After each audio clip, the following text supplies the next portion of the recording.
Hey everyone, welcome once again to the B-Movie Bunker. Today we're looking at 2014's Babadook, brought to us by Jennifer Kent. What we have is the story of a mother, Amelia, who lost her husband quite a while ago in an accident while she was on her way to the hospital to give birth to her son Samuel.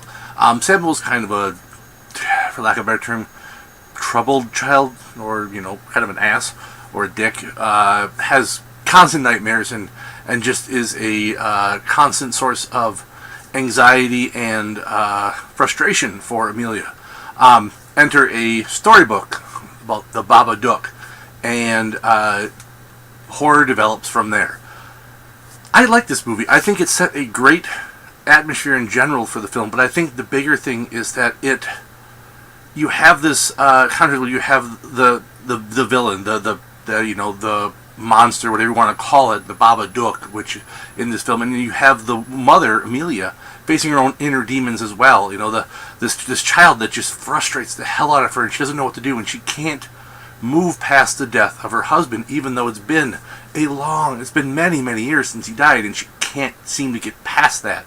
And it is her coming to or overcoming her inner demons and getting past that is a big part of this story.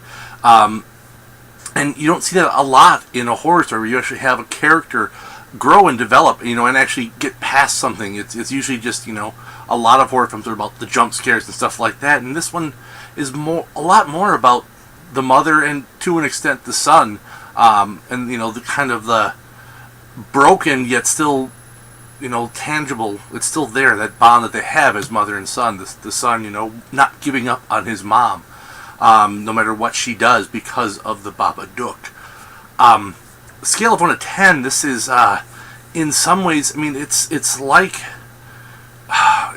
some of the childhood stories that, if you read some of the actual fairy tales in their original, versions, not the versions that Disney gives you, where there really are these, they're these dark, sinister tales. They're not, happy ending type of things for the most part.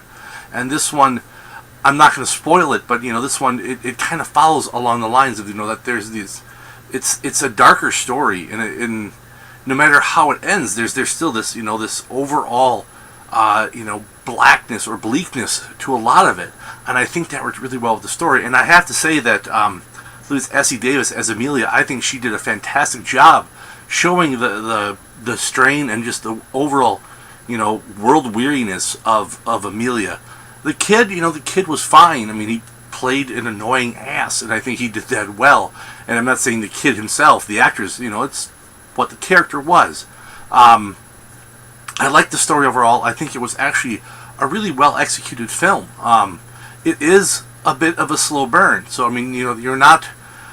I'm moving away from a lot of, the gore porn type horror and a lot of stuff. And I'm saying I don't watch any of that stuff. I still watch some of the exploitation stuff. I still enjoy that stuff. But I really am starting to like these kind of slow burn, where it's creating this tension throughout the film, and you're seeing this, more drawn out story where you just get everything builds and builds and builds and builds, and it's more about atmosphere and character than it is about making people jump out of their seats.